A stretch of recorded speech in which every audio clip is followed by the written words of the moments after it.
You'll remember that before Thanksgiving, we began talking about graphing linear equations in two variables. We've been working on that objective ever since.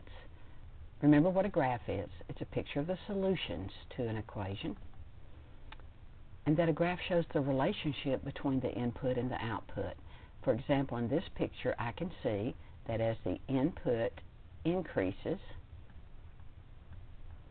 the output is also increasing. So a graph gives you a picture that gives you lots of information in a short time. I asked you to be able to graph an equation three ways. First, we made a table of values. Here are the three steps that we used to make a table of values. Then we graphed the equations by using the intercepts.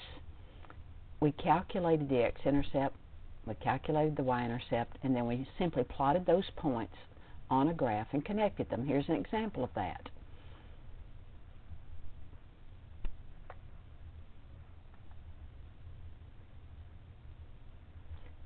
You'll notice the calibration is off on that graph, so the coordinate plane's not sitting exactly correctly on the graph sheet. Now I want you to be able to graph an equation using a third method. This is called slope-intercept form.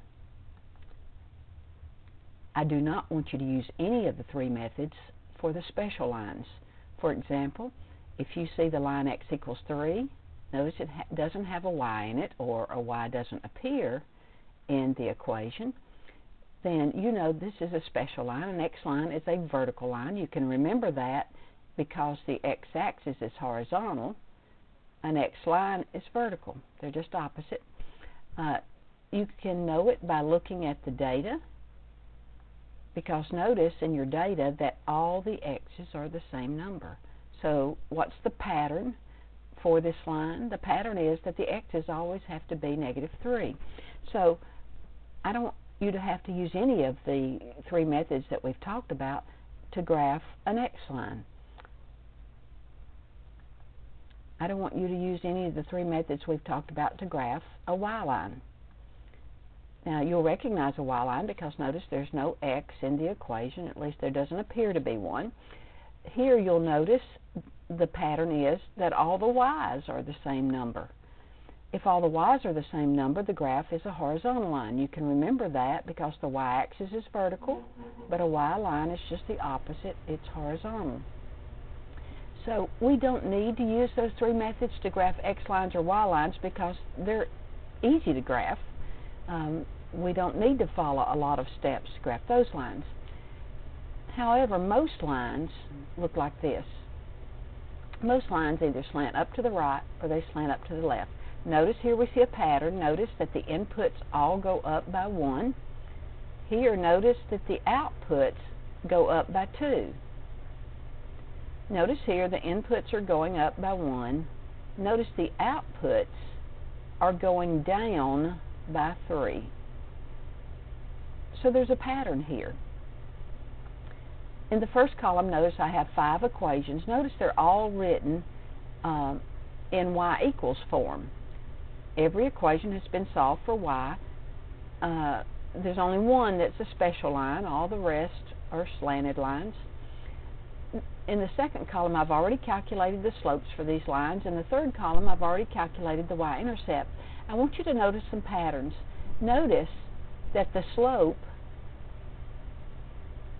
is exactly the same number as the coefficient of the x term in this y equals equation.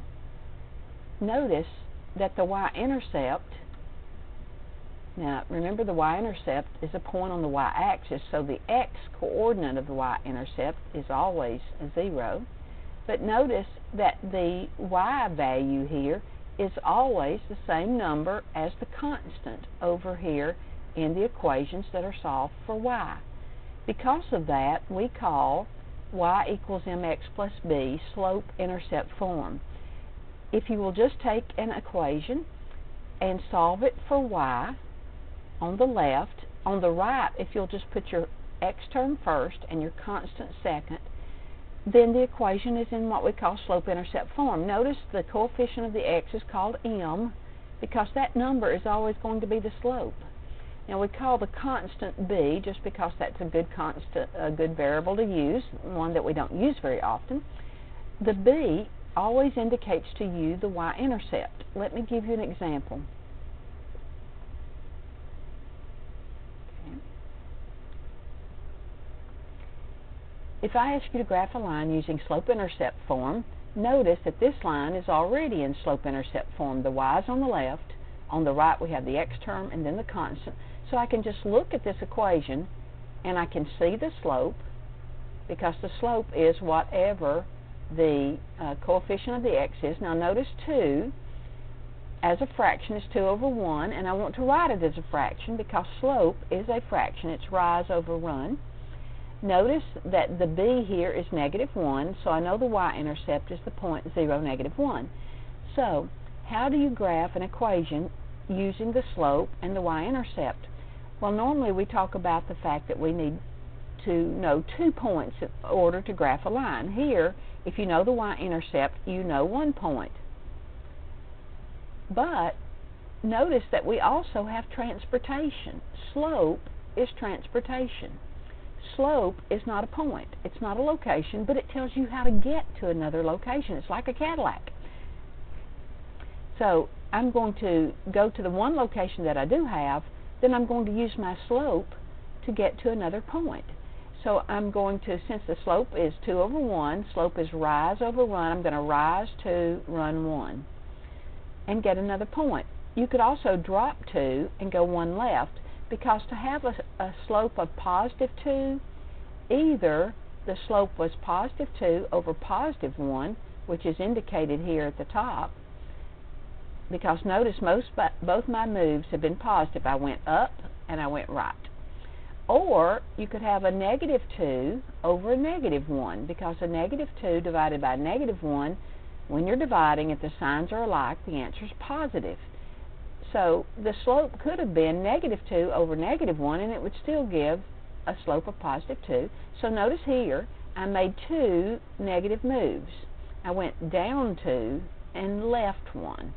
Now, you can just keep doing that. You can keep going up 2 over 1, up 2 over 1, down 2, left 1, and you can get many points on your graph. Now, normally we've just been graphing 2 or 3 points.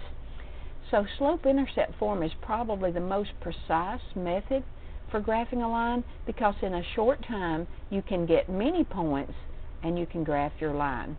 It can be very precise. Let's do one more problem. Suppose I ask you to graph the line 2x plus 3y equals 9. Please note that this line is not in slope-intercept form. In other words, it's not solved for y. So let's solve it for y by adding a -2x to both sides. Now let's divide both sides by 3.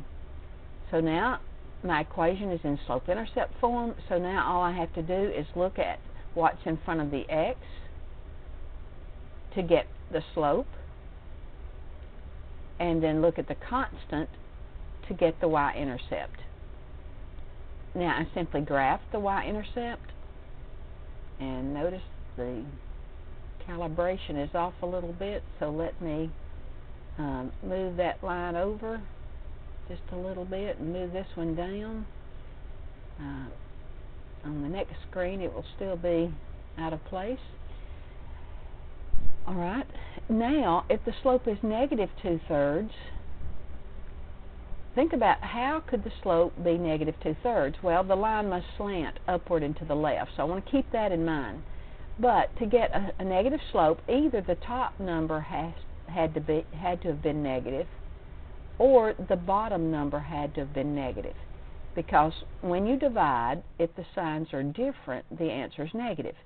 So from this point, 0, 3, I can either drop 2, go 3 right, or I can drop 2, go 3 right, or I can rise 2, go 3 left.